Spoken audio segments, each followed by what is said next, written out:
Assalamualaikum warahmatullahi wabarakatuh. Salam oplok kodok. Terima kasih buat teman-teman yang selalu hadir dan mampir di channel saya. Buat teman-teman baru yang baru bergabung, saya ucapkan banyak-banyak terima kasih pula. Semoga teman-teman semua dalam keadaan sehat walafiat, tak kurang suatu apa, dan diberikan kemudahan untuk segala urusannya. Kali ini saya kedatangan tamu sebuah TV LED dengan brand Sony Bravia.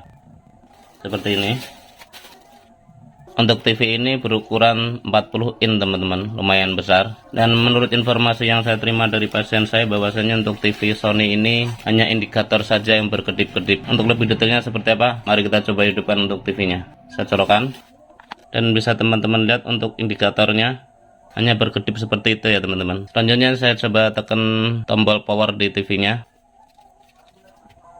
Nah, seperti itu teman-teman. Untuk tombol power di TV-nya saya sudah lakukan penekanan berulang-ulang, tapi nampaknya untuk indikator masih berkedip seperti itu. Nah, bisa teman-teman lihat di indikatornya berkedip seperti itu. Dan kalau kita perhatikan untuk kode kedipan dari indikatornya tiap 2 kali sekali ya teman-teman. Bisa teman-teman perhatikan. Coba kita hitung. 1 2 1 2, nah 1 2, nah seperti itu. Dengan melihat indikator yang berkedip hanya 2 kali itu adalah kode kerusakan dari Sony-nya sendiri. Dan untuk tipe detailnya untuk TV ini bisa teman-teman lihat di foto saya berikut. Untuk label yang tertera di belakang tertulis Sony Television 19,5 volt 75 watt. Untuk model KDL 40W600B made in Malaysia. Dan nampak di sini beberapa port input dan output audio dan video. Dan untuk di sebelah sini terlihat adanya port LAN. Dan ini menandakan TV ini sudah smart ya teman-teman. Seperti itulah untuk panel belakangnya. Bagaimana solusi perbaikannya? Simak videonya hingga akhir dan jangan di skip-skip agar tidak gagal paham. Lanjut.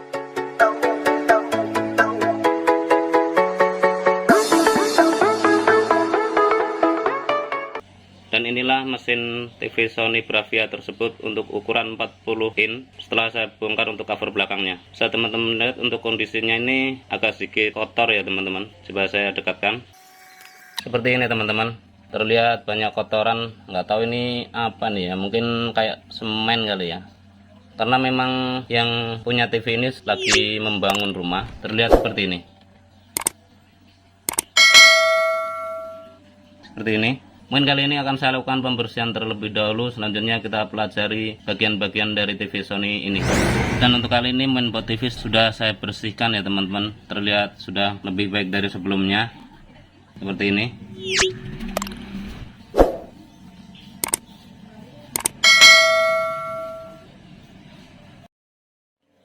Sebelum melakukan langkah-langkah perbaikan lanjutan, alangkah baiknya kita pelajari terlebih dahulu bagian-bagian dari TV Sony untuk ukuran 40 in ini. Untuk TV ini terdiri dari beberapa komponen, diantaranya ini adalah mainboard utamanya, dan ini adalah chipset utamanya.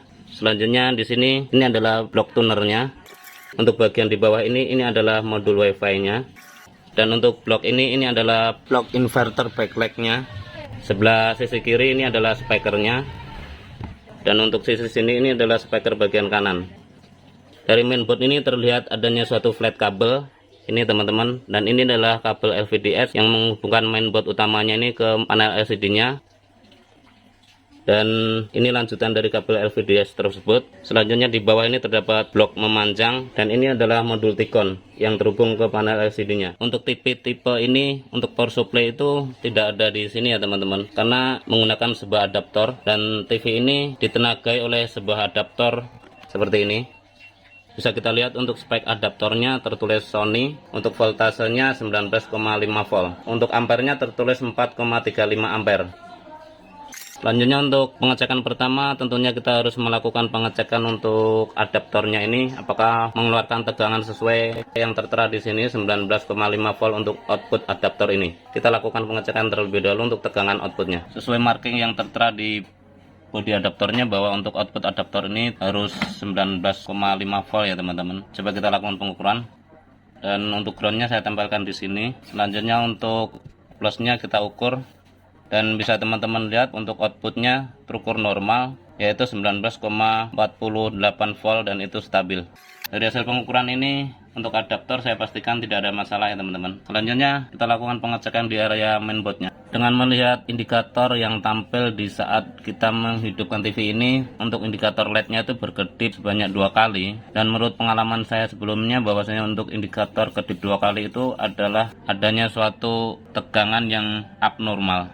Mungkin di area mainboard utamanya ini ada komponen-komponen yang mencurigakan.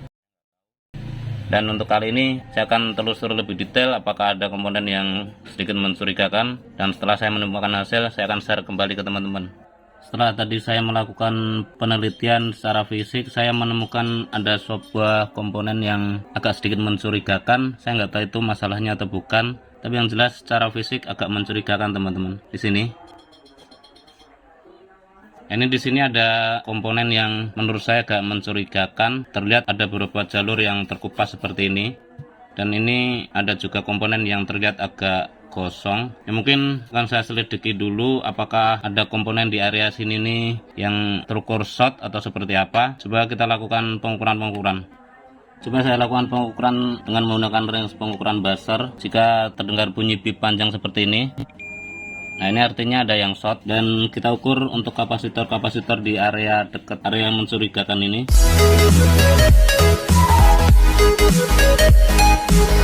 Nampaknya untuk kapasitor di area ini tidak terukur adanya yang short. Setelah saya tadi melakukan pengukuran, saya tidak menemukan adanya komponen yang terukur short teman-teman. Atau mungkin kita coba kita kasih tegangan dan kita ukur untuk tegangan-tegangan yang masuk di area mainboard ini, apakah ada yang mencurigakan. Setelah saya melakukan penelusuran lebih detail, saya agak sedikit ada titik terang teman-teman.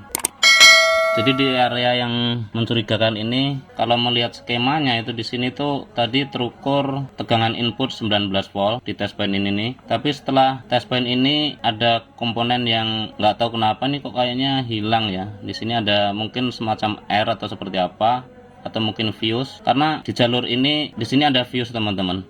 Ini fuse-nya sangat kecil sekali dan ini menjadi inputnya VCC in ke IC ini. Coba saya agak turunkan.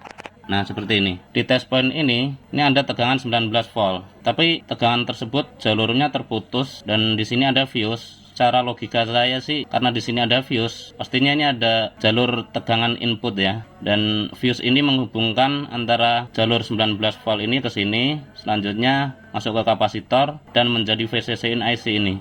Tapi saya melihatnya di sini ada missing komponen yang hilang. Saya nggak tahu di situ komponen apa karena memang tidak terlihat jelas untuk komponen yang di situ tuh apa dan tidak ada marking-markingnya.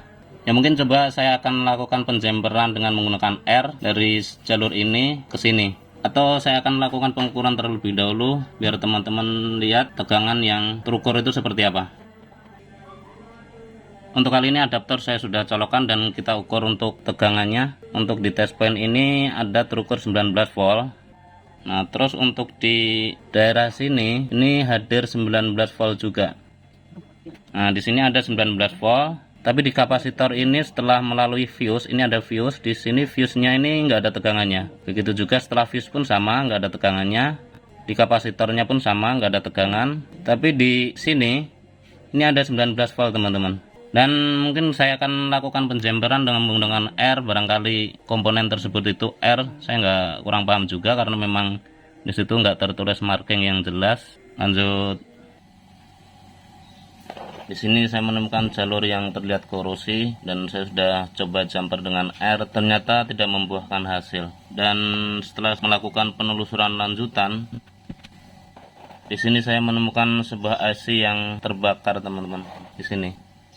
Nah ini ada sebuah IC yang terbakar dan bodinya tuh bolong seperti ini. Dan tentunya dengan bodi yang seperti ini IC tidak bisa berfungsi secara benar. Terlihat teman-teman ya, seperti itu.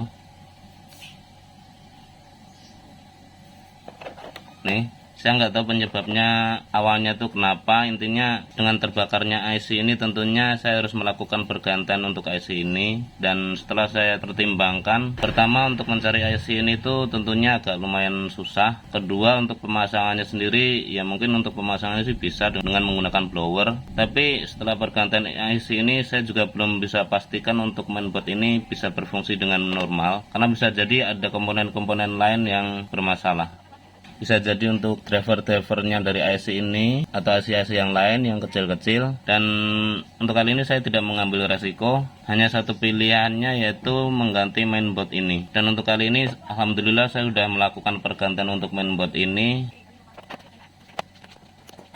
Dan ini teman-teman, untuk mainboard penggantinya saya sudah pasang. Tentunya untuk bentuknya tuh pastinya sama seperti ini. Untuk blok tunernya masih menggunakan blok tuner yang lama. Dan untuk kali ini saya sudah assembling. Waktunya kita mencoba. Lanjut, saya colokkan untuk adaptornya. Saya sudah colokkan. Kita lihat tampilannya untuk TV nya setelah dikasih adaptor. Selanjutnya saya tekan tombol power di TV nya. Dan alhamdulillah untuk tampilan sudah ada ya teman-teman. Dan untuk kali ini masuk ke menu ini, nampaknya memang untuk TV ini sudah smart ya teman-teman. Oke teman-teman, untuk kali ini TV saya sudah pastikan bisa normal kembali setelah pergantian mainboardnya. Terima kasih buat teman-teman yang sudah mengikuti tutorial ini dari awal hingga akhir. Semoga bermanfaat. Share ke teman-teman bila informasi ini dirasa penting dan berguna. Akhirnya dari saya Billy Taufik Walhidayah. Assalamualaikum warahmatullahi wabarakatuh. Salam Ngoplo Kodok.